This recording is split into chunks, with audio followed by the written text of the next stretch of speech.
Padre, gracias te damos, Dios, por tu palabra. Gracias, Dios, porque tu palabra es nuestro alimento espiritual, Dios. Gracias, Padre, porque tu palabra es la verdad y es la que nos santifica. Gracias, Dios. Gracias, Padre Santo, por el privilegio que tenemos de poder abrir las Escrituras y escucharla. Gracias, Dios, por la vida de nuestro hermano Anderson. Y, Señor, ponemos este tiempo de enseñanza en tus manos, que seas tú a través de tu Espíritu Santo dándonos a nosotros entendimiento, que nada nos distraiga, Señor, y que no solo seamos oidores, sino también hacedores de tu palabra. Y seas tú utilizando a nuestro hermano Anderson, Señor, hablando a través de él, Señor, amado Padre, tu mensaje en esta mañana para tu iglesia, en el nombre de Cristo Jesús. Amén. Amén. Se pueden sentar, hermanos. Gracias.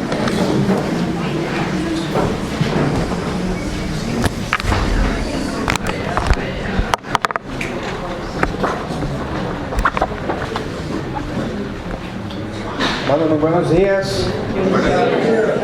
Gracias y paz, bendiciones del Señor. Quiero invitarlos una vez más a que abran la palabra de Dios en el pasaje que leímos inicialmente, que está en el libro de Eclesiastés. Sé que ya lo leímos, pero creo que vale la pena volverlo a leer. Ese mensaje, hermanos, lo hemos titulado La vanidad de la vida o la vanidad de la juventud, pero no quiero que piense que esta predicación es solo para jóvenes, para nada, es para todo el pueblo de Dios. Entonces vamos a leer Eclesiastés 11, desde el verso 7 hasta el capítulo 12, verso 7. Dice así la palabra de Dios: Suave ciertamente es la luz y agradable a los ojos ver el sol, pero aunque un hombre viva muchos años y en todos ellos tenga gozo, acuérdese sin embargo que todos los días de las tinieblas serán mucho. Todo cuanto viene es vanidad. Alégrate, joven, en tu juventud, y toma placer tu corazón en los días de tu adolescencia, y anda en los caminos de tu corazón y en la vista de tus ojos. Pero sabe que sobre todas estas cosas te juzgará Dios. Quita pues de tu corazón el enojo y aparta de tu carne el mal, porque la adolescencia y la juventud son vanidad.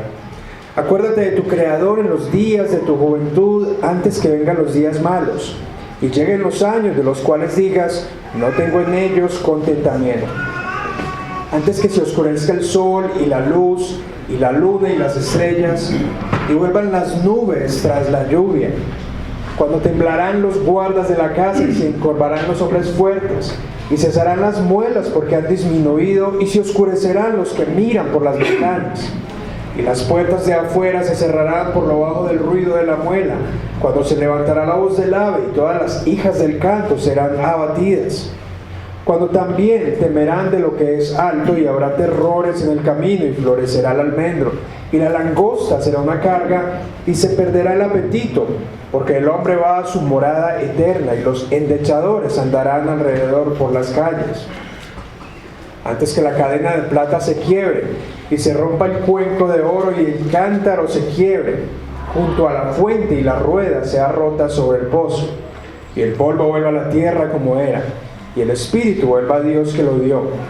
Vanidad de vanidades, dijo el predicador, todo es vanidad.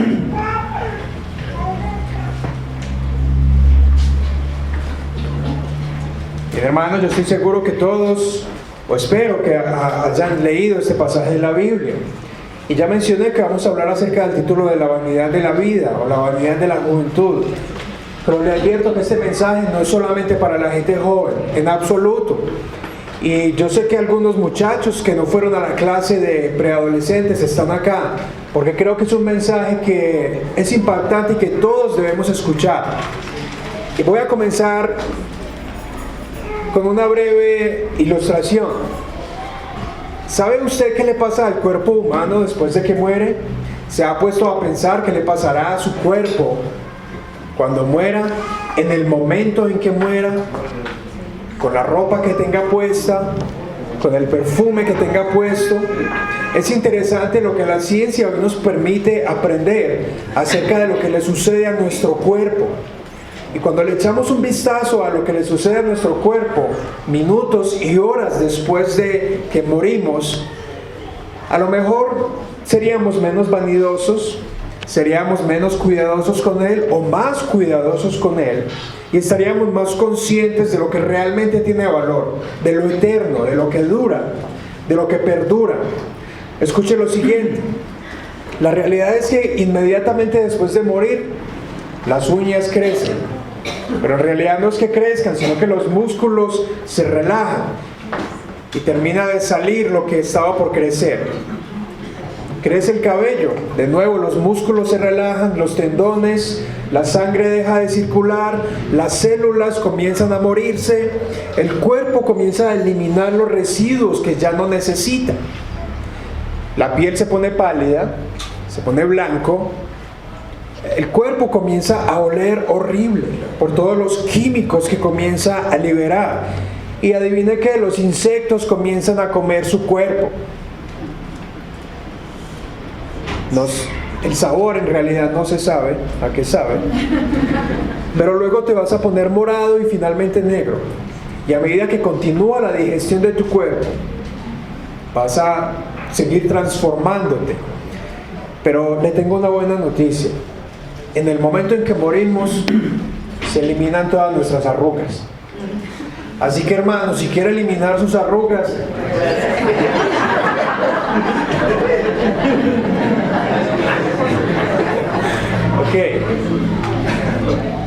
y tenemos mucho cuidado con nuestro cuerpo, y los jóvenes, y desde que estamos pequeños, y más que todo el mundo de hoy, el mundo del humanismo, en donde el ser humano es exaltado, en donde Dios ha muerto, en donde Dios ya no existe, en donde la élite científica y filosófica o académica dice: ahora que sabemos que Dios no existe, ¿cómo explicamos los fenómenos que suceden? Ahora que nos hemos liberado, que nos queremos liberar de las leyes, de los 10 mandamientos, del moralismo de un Dios enojado, exaltemos al hombre, y somos obsesionados con el culto al cuerpo.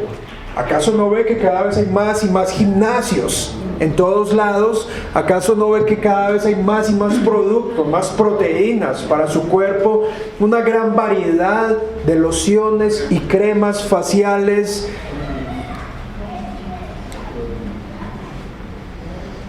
Y en realidad perdemos de vista que algún día moriremos, que nuestro cuerpo es efímero, es vano, es vacío. Y educamos y damos ejemplo, y desde pequeños, en realidad muchos hablan hoy de la adultización de los niños. Ya los niños queremos vestirlos como adultos. En resumen, la vanidad humana, el banalismo, el vacío humano, el pensamiento, lo que nos influye a cuidar tanto este cuerpo, este mundo, lo que tenemos, lo que poseemos. Perdemos de vista lo eterno, perdemos de vista que todo pasará. Y de eso se trata este libro de Eclesiastés. El libro de Eclesiastés se divide en dos. El capítulo 1 al 6 habla de la vida sin Dios, algo fatalista. ¿Qué sentido tiene trabajar y trabajar? Y del capítulo 6 al 12 habla más de la vida con Dios. El mundo tiene esperanza, hemos sido creados con un propósito, no somos solamente células que vienen a distribuir ADN, sino que Dios nos creó. Y es interesante que si el autor es Salomón y escribió este libro al final de sus días, cuando ha experimentado tantas cosas, con su riqueza, con su sabiduría, con sus placeres, etcétera, etcétera, termine hablando de la realidad de la vida, termine mostrándonos un cuadro de la línea de tiempo de usted y de mí. Y lo hace desde la perspectiva de la juventud, de la primavera de la vida. Así que, hermanos, si está mirando su Biblia, si la tiene abierta o la tiene encendida, quiero que observe los versículos 7 al 8 que leímos. Eclesiastés 11, del 7 al 8. Y ahí comienza a hablar del día en que nacemos.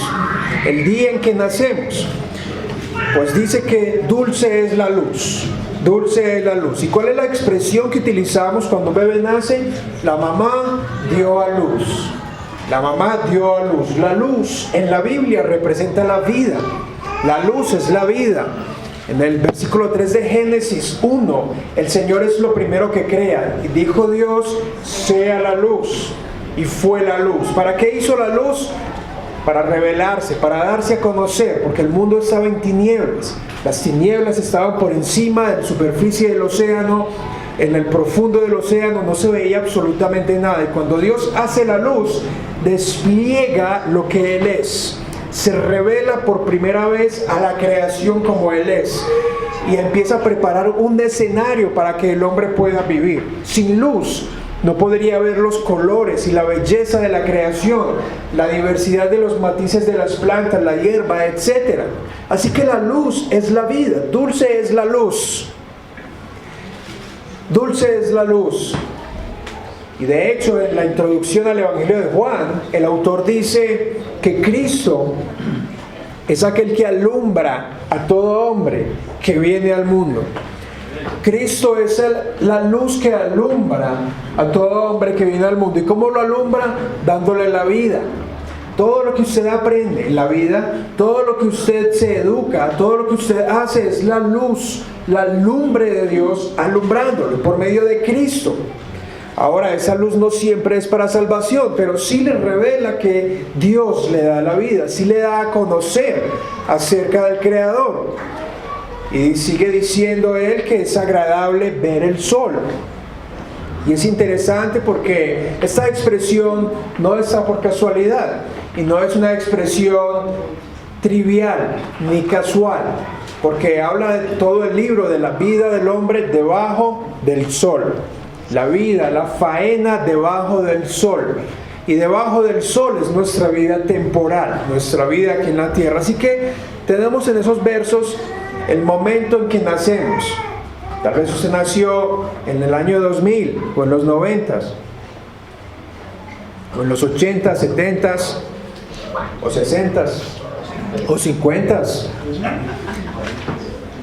El punto es que hay un momento en que nacemos y la luz de Dios nos alumbra.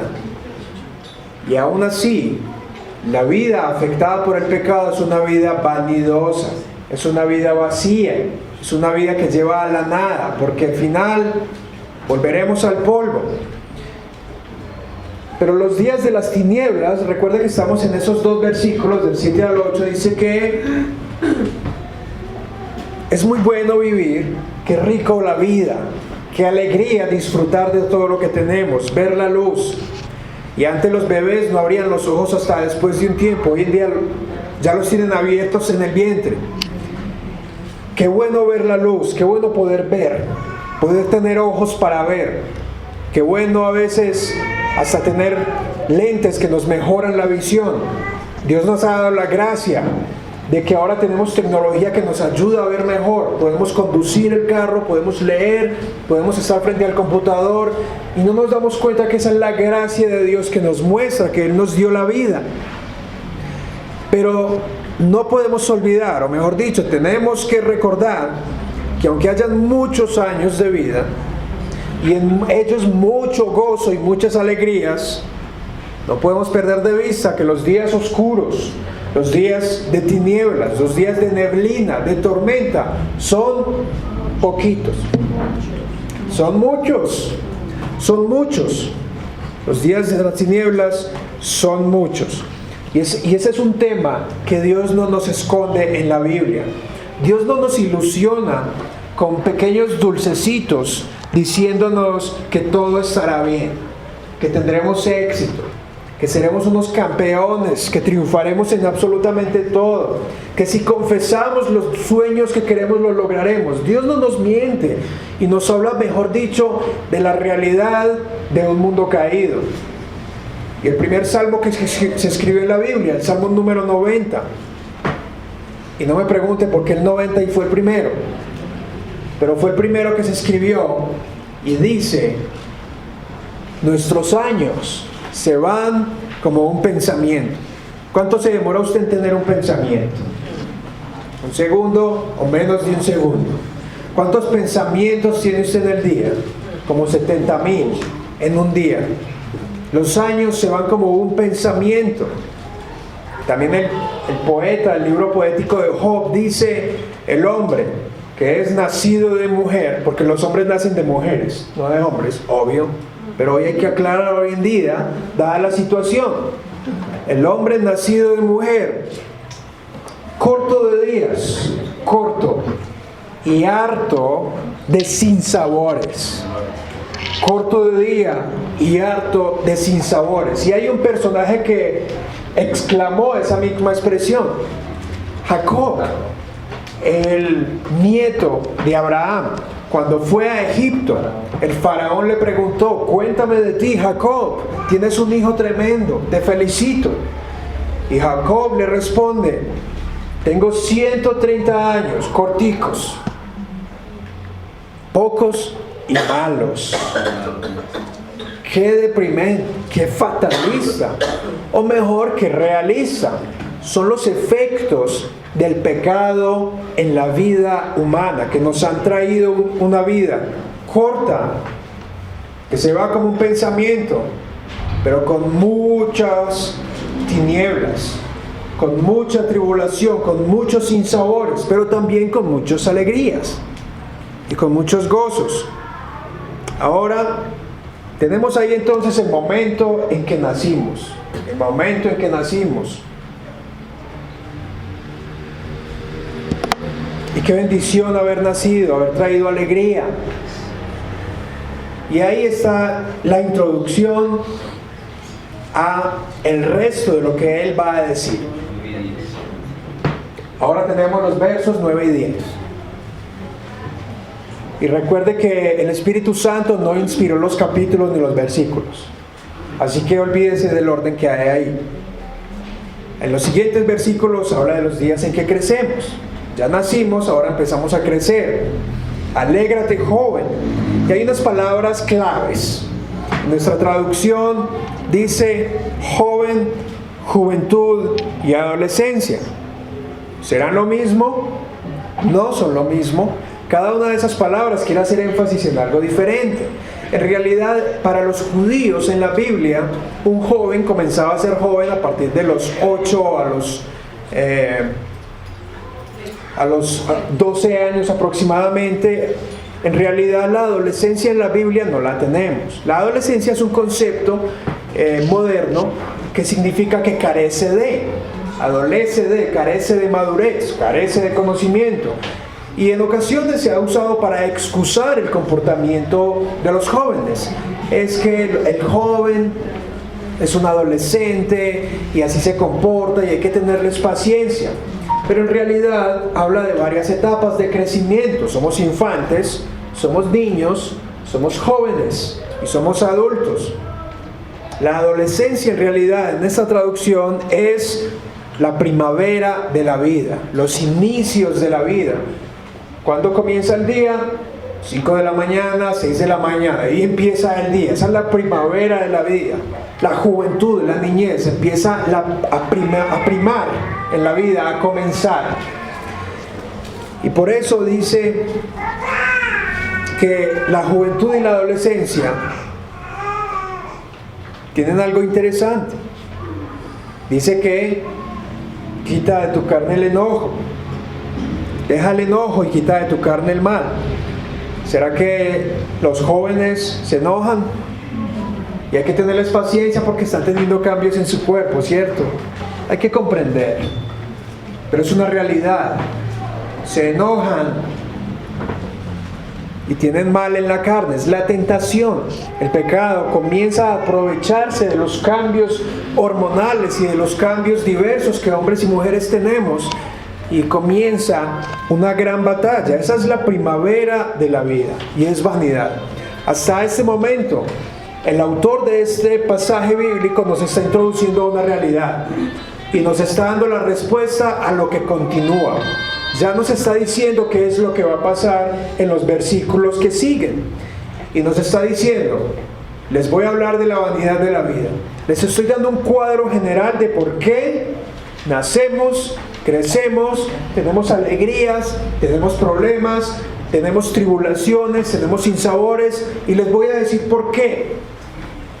Los años, la vida, son días cortos y malos. Y muchos dirán, ¿pero acaso la Biblia no habla de que nos van de autosuperarnos, de encontrar la felicidad, del gozo? Por supuesto que sí, pero esta es una realidad de los efectos del pecado en cada uno de nosotros. Así que, llegando al capítulo 12, se acerca el final de este discurso, en donde él diserta lo que tiene sentido la vanidad. Generación viene, generación va, pero la tierra siempre es la misma. ¿Qué sentido tiene que el hombre se afane y trabaje si no sabe si en el futuro van a continuar su legado? ¿Qué sentido tiene la vida? Entonces, ¿cómo deben pensar los jóvenes, los niños, los que van creciendo y aún los que están viejos y los que están en la edad media? La edad media, ¿sabe cuál es?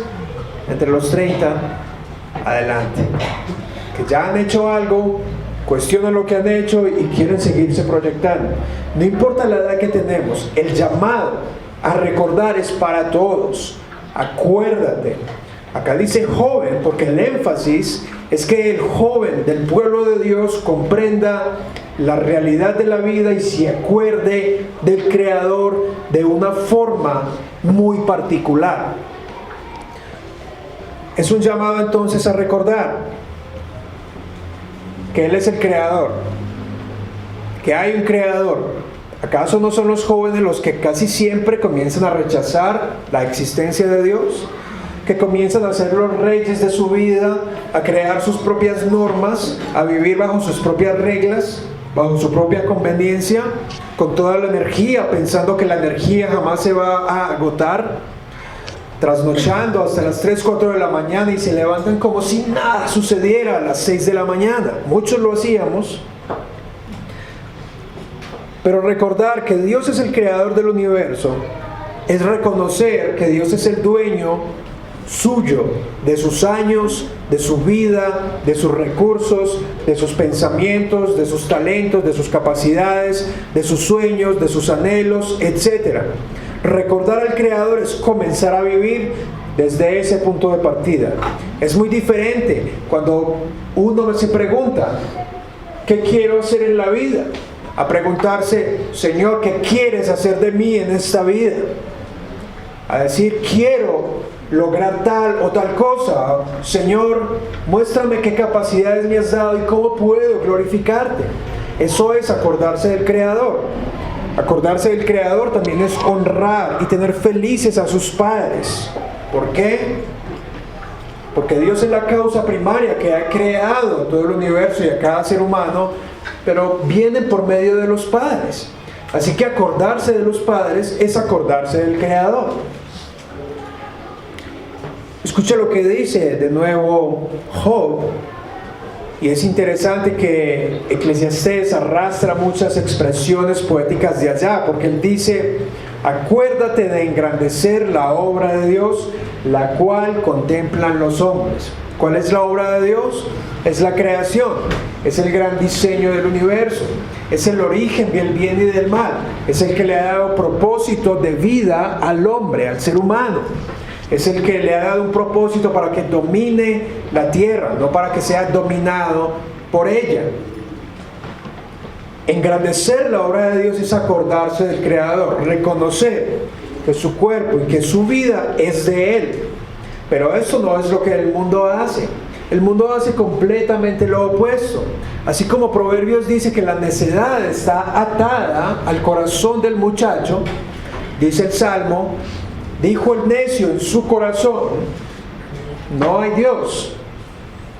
Y por eso los hombres han razonado, han inventado excusas, han inventado teorías, razonamientos, y se han envanecido, se han llenado de soberbia, de orgullo, para negar que Dios existe. Y por lo tanto han terminado como animales, Porque el hombre puesto en honra y sin entendimiento es como semejante a las bestias que perecen. Salmo 49. El hombre puesto en honra y que no entiende es semejante a las bestias que perecen. Y las bestias como perecen, no pasa nada más, se las comen. Si es ganado, le sacan la leche y se comen la carne.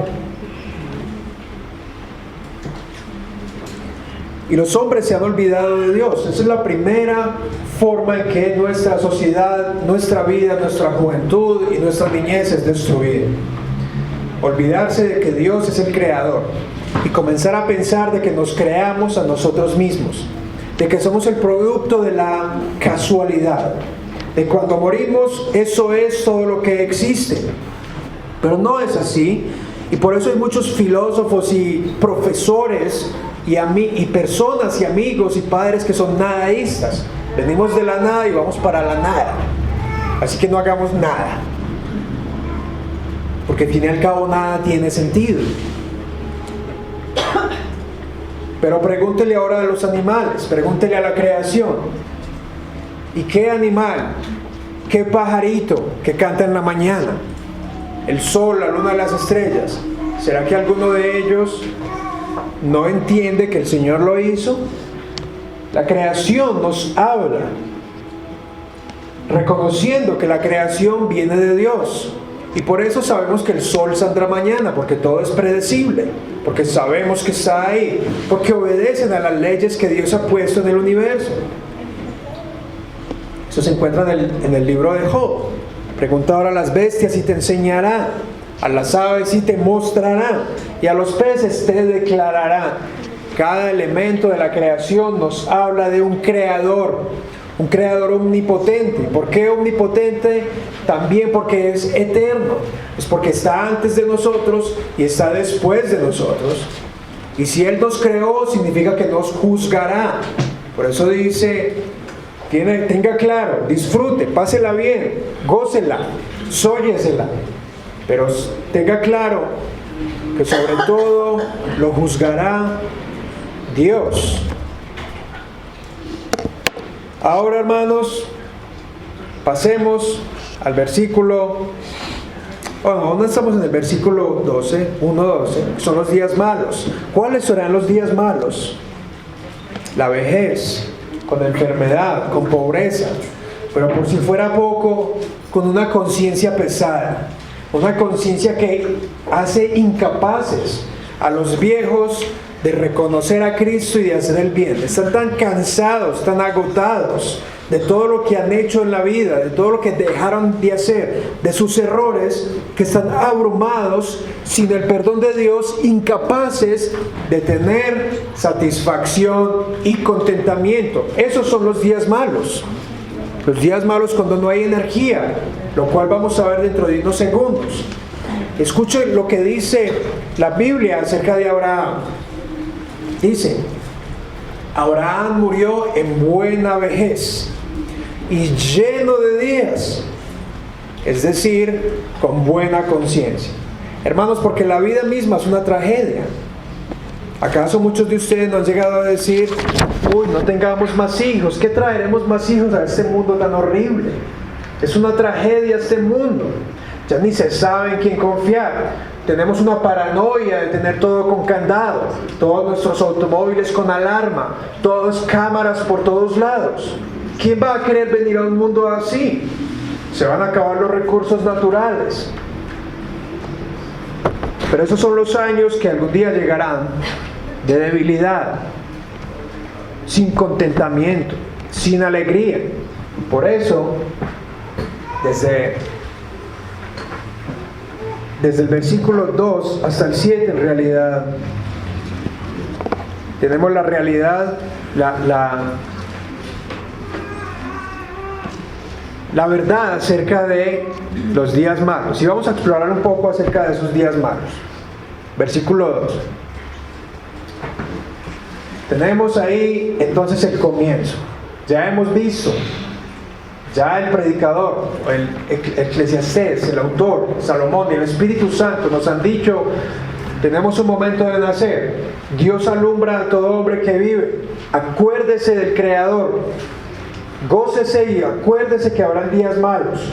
Disfrute, el Creador es el juez. No siga tras la corriente del mundo, atea, perversa, corrupta, nadaísta, deprimente, sin sentido, sin propósito. Porque la realidad es que todos algún día vamos a decaer, vamos a morir, vamos a perder el vigor de la primavera, de la juventud. Imagínense que la vida sea como un día.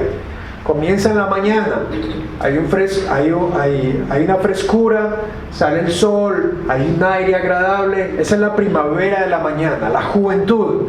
Pero el día empieza a decaer, son las 3, 4 de la tarde, ya le dan ganas de pegarse una siesta, ya empieza a cansarse. Y el día va decayendo, va llegando, el sol se empieza a oscurecer, y así es la vida, como la veremos acá. Comienza, se oscurezca antes, acuérdese ahora. Como dice un predicador, acuérdese para que tenga su mejor vida ahora. Acuérdese ahora, es ya, antes de que se oscurezca el sol. Esa expresión que tenemos en ese versículo es interesante. Antes de que se oscurezca su rostro y pierda esa gracia, ese carisma, ese vigor, esa luz, antes de que sus mejillas luzcan decaídas y ya no luzca cachetón, rosado, cuando ya no haya el mismo brillo en los ojos debido a las cataratas, a las grandes gafas que hay que usar, o a las lágrimas. Por eso dice, las nubes tras la lluvia, que vamos a tener que llorar mucho, tal vez, o sentirnos solos, porque los hijos se fueron. Esa es la realidad, antes de que se oscurezca el semblante, antes de que se oscurezca la emoción. Versículo 3. Los guardas de la casa. ¿Cuáles serán los guardas de la casa? La casa. ¿Cuál es la casa? Principalmente, nuestro cuerpo es como una casa, es como una morada temporal, es como una tienda, es como un tabernáculo. Antes de que los guardas de la casa, ¿cuáles guardan la casa? No son guardas que están ahí con un rifle cuidando la casa. ¿Cuáles son los que guardan su casa? Nuestros pies, que nos sostienen, nuestros huesos. Algunos ya están lidiando con la osteopenia, ¿cierto? Tenemos que tomar leche y mantequilla. Y la columna vertebral se empieza a decaer. Y la muela, los dientes. Y se pierda la vista, porque dice, se oscurecerán los que miran por las ventanas. Miran por las ventanas hacia el mundo. Estamos en la casa, en nuestro cuerpo, y miramos por las ventanas que son nuestros ojos. Algunos tenemos ventanas dobles, ¿cierto? Miran por las ventanas. Dice la Biblia acerca de un sacerdote en el Antiguo Testamento que sus ojos se oscurecieron. Se oscurecieron. Las ventanas de los ojos. Perdemos la visión. Perdemos la visión. Verso 4 nos sigue hablando de las puertas. Es interesante estas expresiones. Son expresiones poéticas de hace mucho tiempo. Y para el autor no ser tan rudo, porque ya nos está hablando de una realidad muy fuerte que nos puede deprimir o nos puede llevar a sentirnos muy mal. Habla de expresiones de manera de que entendamos esa verdad con esperanza. Y recuerde, hermano, estamos desde este lado de la historia. Ya Cristo vino y ya Cristo triunfó. Así que tenemos más esperanza que los que leyeron esto de primero. Y dice, las puertas de afuera se cerrarán. ¿Cuáles serán las puertas de afuera? Su cuerpo es su casa, los guardas son sus huesos, sus piernas, sus manos. ¿Y cuáles son las puertas de afuera?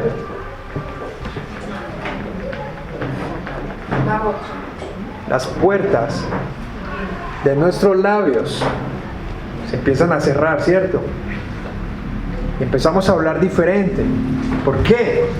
Dice que las puertas de afuera por lo bajo del ruido de la muela.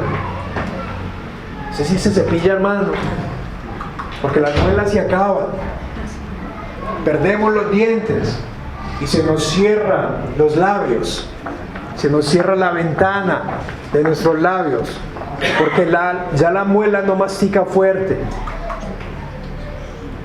y porque ya nuestra voz se debilita, ya respiramos con más esfuerzo, ya no escuchamos igual, por eso habla de las hijas del canto, ya la música no es igual, ya no escuchamos igual. Gracias a Dios hoy tenemos dispositivos que nos ayudan a mejorar nuestra audición, pero la realidad es que nuestro cuerpo lo empieza a perder. Entonces estamos en el rostro todavía, perdemos el semblante, perdemos la visión, perdemos nuestros labios, nuestros dientes, empezamos a decaernos. Hermano, hágale caso a la mamá, cepíllese después de cada comida. Pero esta es la decadencia y apenas vamos ahí. Verso 5 dice que el temor, cuando temerán. Ahora, es interesante que en los Salmos dicen: guarda la puerta de mis labios. Salmo 141:3, guarda la puerta de mis labios. Eso nos ayuda a ver que la palabra de Dios se interpreta a sí misma, y ella misma nos dice qué es lo que significan esas otras expresiones en otro lado. Señor, guarda la puerta de mis labios para hablar bien, porque algún día esa puerta de mis labios se va a decaer. Verso 5, cuando también temerán de lo que es alto, empezaremos a perder el equilibrio, a perder la confianza, a perder a tener más temor. Vamos a querer quedarnos en casa, en la cama. Y lamentablemente ese es el pensamiento de muchos de nosotros, trabajar para luego jubilarnos y tener el control de la televisión, tener el control y sentarnos, porque hermanos, desafortunadamente nuestra sociedad no cuida de sus ancianos. Tenemos una cultura donde el anciano es un estorbo, donde somos impacientes al conducir el carro, al bajarnos del bus, al caminar, nos da impaciencia con los de edad. Y nuestra cultura está produciendo viejos sin gloria, ancianos sin gloria. ¿Qué es eso? Ancianos solteros, gomelos, abuelos, sin hijos, sin descendencia, sin nada, sin gloria, con una conciencia pesada, sin vida, con una vida sin sentido, como si todavía estuvieran en la primavera de su juventud, sin recordar a Dios jamás. ¿A dónde irá nuestra generación? ¿Qué será dentro de 30 o 40 años? Si la mayoría de jóvenes no quieren ni siquiera tener hijos, ni siquiera los cristianos, porque dicen que este mundo es muy malo. Entonces, ¿para qué traeremos hijos a este mundo tan perverso?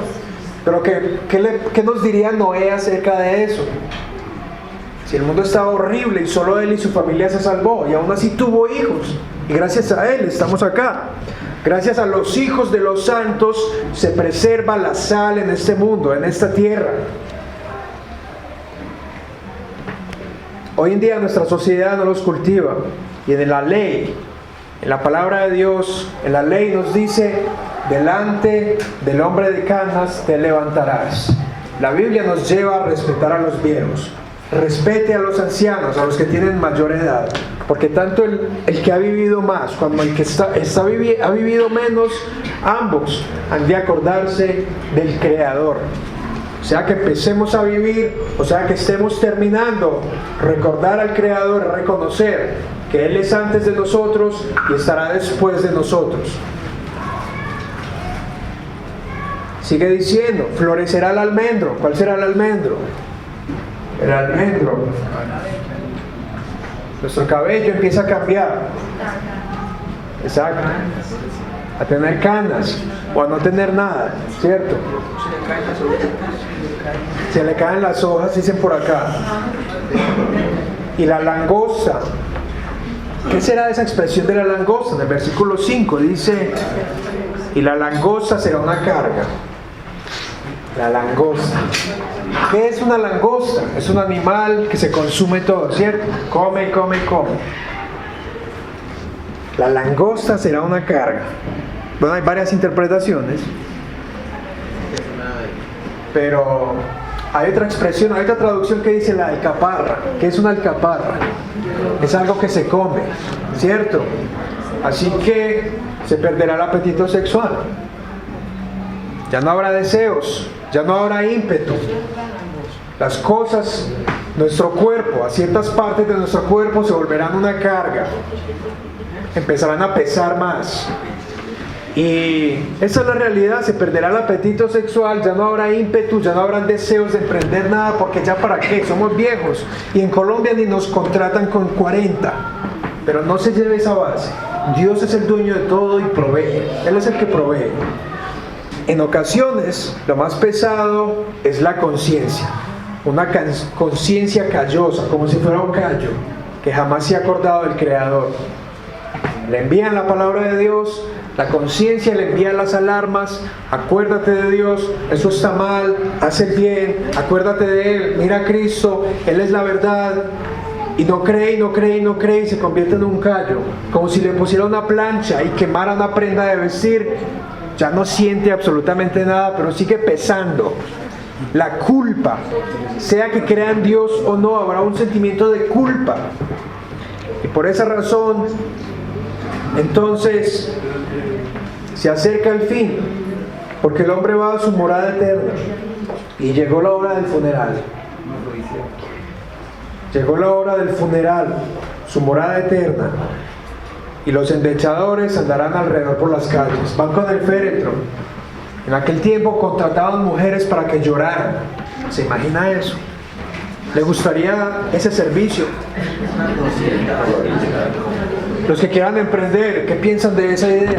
Hermano, si usted muere, le contrato gente para que los llore bastante. Porque iban detrás del féretro llorando y llegó la hora del funeral. Y por eso el autor hace el énfasis al entrar al versículo 6. ¿Antes de qué? O sea, acuérdese. Le estoy diciendo, le quiero enfatizar. Acuérdese de su Creador. Acuérdese de su Creador antes de que llegue el funeral, porque ya no va a poder. O antes de que le crezca tanta cana, o antes de que pierda la vista, o antes de que pierda las muelas, o antes de que tenga osteoporosis, antes de que pierda el vigor, tenga hijos, antes de que pierda el apetito. Hágale ya. Acuérdese, acuérdese. Y por eso el énfasis dice: acuérdese ahora, antes de que la cadena de plata se quiebre. Qué interesante. La cadena de plata. ¿Qué será la cadena de plata? En Proverbios tenemos una idea de qué puede ser. En Proverbios 10:20 podemos tener una idea. Dice: plata escogida es la lengua del justo. ¿Se ha puesto usted a pensar cuando la gente muere, dónde le queda la lengua? ¿Se va hacia atrás o simplemente pierde el control? La cadena de plata, por donde hablaba, ojalá sea de plata y la usemos para hablar bien, porque algún día se va a quebrar, se va a romper. Luego dice el cuenco de oro. Antes de que se rompa el cuenco de oro, cuenco, suena como a coco, ¿cierto? ¿Qué es un cuenco? ¿Qué es de oro? Que es algo de lo más valioso que tenemos en nuestro cuerpo. Nuestro cerebro. Nuestro cerebro. Antes de que el cerebro deje de funcionar, se apague. Antes de que las neuronas empiecen a desconectarse y se reduzca a nada y quede inservible. El cerebro es como una piedra preciosa y vale más que el oro.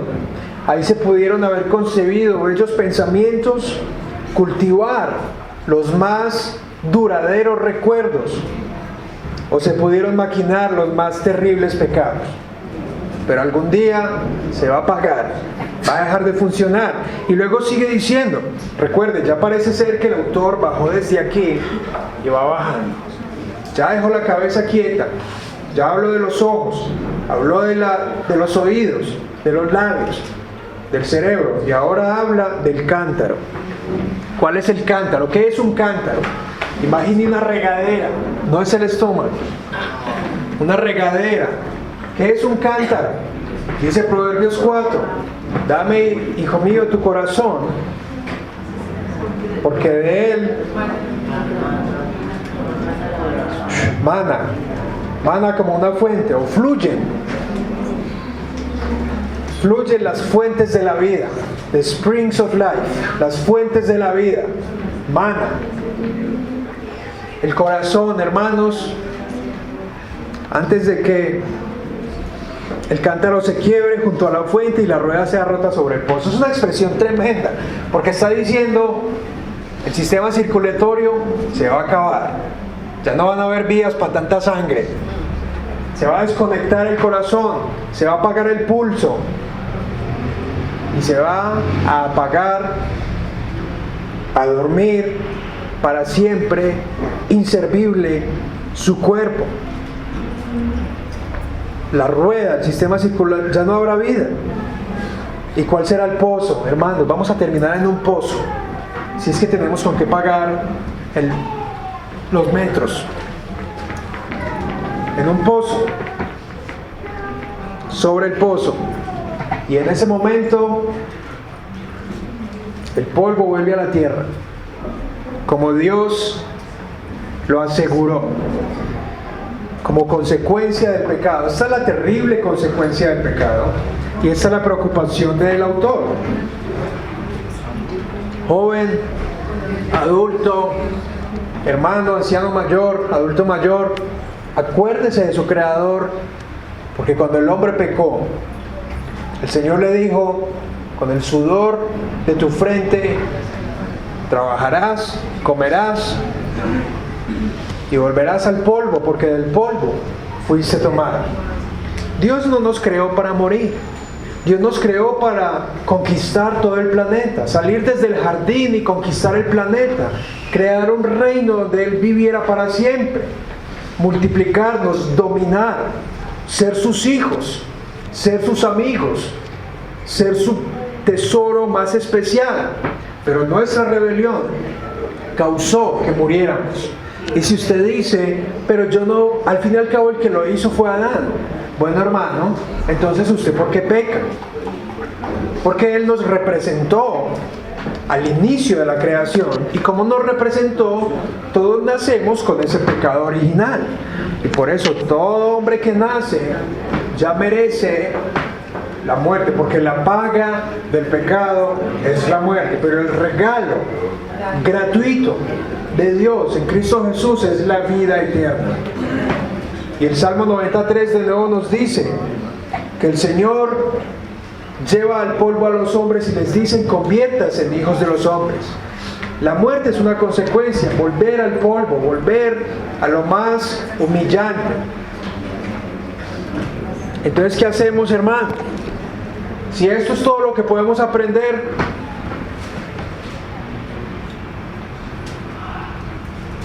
necesitamos algo más. Desde este lado de la historia, ya Cristo triunfó, ya Cristo resucitó, y desde este lado de la historia, Él ya murió. Él vino, nacido de mujer. ¿Se le hace familiar esa expresión? Gálatas 4:4. Pero en el cumplimiento del tiempo, el Hijo de Dios, nacido de mujer. Igual que usted y yo, el hombre nacido de mujer, corto de días y harto de sinsabores. Cristo nació de mujer. Y esto es el consejo de Pablo a Timoteo: acuérdate de Jesucristo, quien resucitó de los muertos, conforme a mi evangelio. Acuérdese de Jesucristo, porque aunque esa es la banalidad, la futilidad, lo efímero de la vida, la decadencia a la cual usted y yo estamos sujetos, a la vanidad igual que el resto de la creación por causa del pecado, Cristo se hizo hombre y decidió someterse a esa vanidad, a esa decadencia. Su cuerpo no era un cuerpo glorioso, era un cuerpo igual que el suyo y que el mío. Cristo sudaba igual que todos. A Cristo le daba hambre, Cristo se cansaba, Cristo comía, Cristo también iba al baño. Cristo fue niño, Cristo fue joven. Recuerda cuando estuvo en el templo: en los negocios de mi Padre fue joven, tenía 12 años. Cristo fue adulto, tenía 33. Y era la cabeza de su hogar, el que lideró el negocio de su familia, era el hijo mayor. Cristo fue igual que usted y yo, se sometió a nuestras limitaciones, a la misma decadencia de un cuerpo afectado por el pecado, pero al vivir esa vida y sentir la tentación, llegó a ser el máximo salvador e intercesor, porque entiende absolutamente todo lo que usted y yo experimentamos y vamos a vivir, y todo lo que necesitamos, porque vino a destruir el imperio de la muerte. Era un imperio de la muerte. La muerte se sentaba con un imperio donde todo el mundo estaba sometido a vivir por la decadencia. Y Jesucristo dijo: imperio de la muerte, vengo de la muerte. Acabo de resucitar y vengo a interceder y a sentir todo lo que mis hijos, mi pueblo sienten. Y soy todopoderoso para ayudar todos con todo lo que mi pueblo necesita. Ese es el sumo sacerdote, ese es el único mediador entre Dios y los hombres, Jesucristo el hombre. Es una morada terrestre en nuestro cuerpo, pero esperamos la redención de nuestro cuerpo.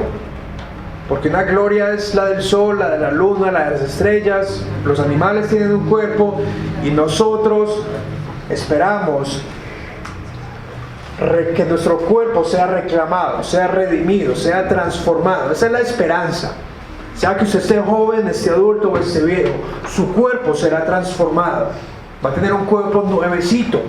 Si se le cayó las hojas, le van a dar hojas nuevas.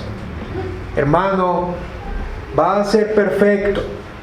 Su cuerpo será transformado a la imagen de Cristo, porque Él se fue a preparar morada. Cree en Dios, cree también en mí. O si no, no me hubiera ido a prepararles morada. Es una morada perfecta.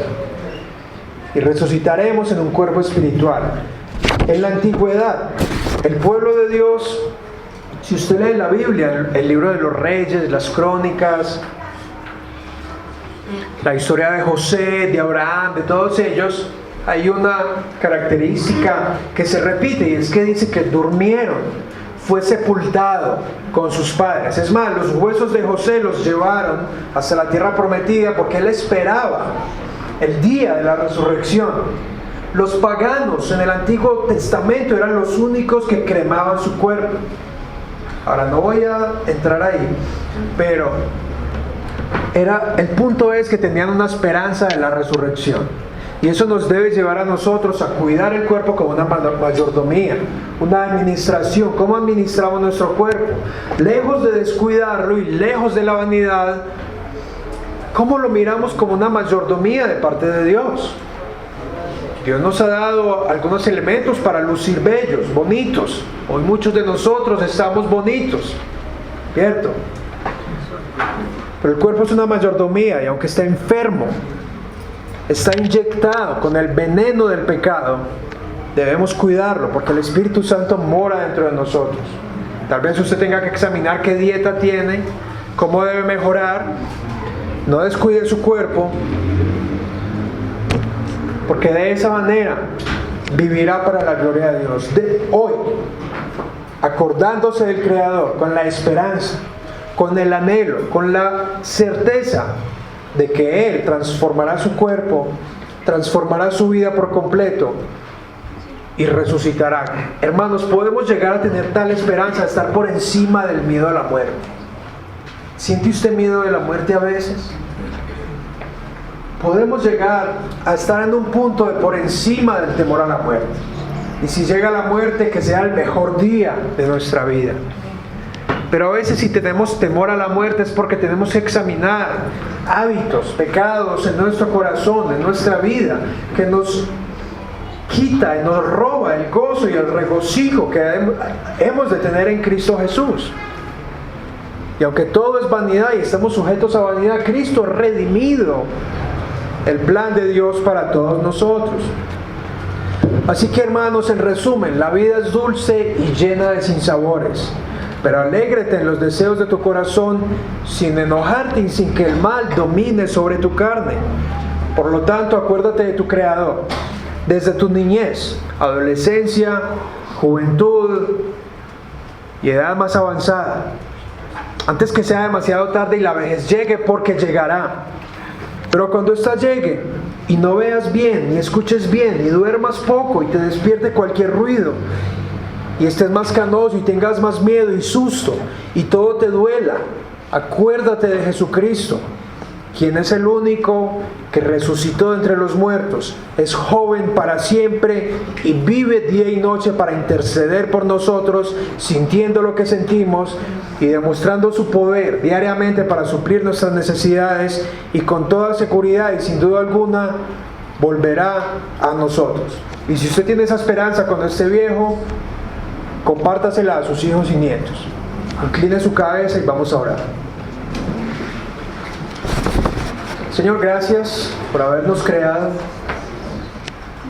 Gracias por tu maravilloso y perfecto plan de redimir todo aquello que el pecado ha dañado y distorsionado, incluyendo nuestras almas y nuestros cuerpos. Recuérdanos de ti, ayúdanos a pensar en ti, que nuestros hijos, jóvenes, niños y nietos se acuerden de ti, y que les recordemos nosotros por medio de tu palabra y el discipulado bíblico, de modo que contemos nuestros días y traigamos al corazón sabiduría.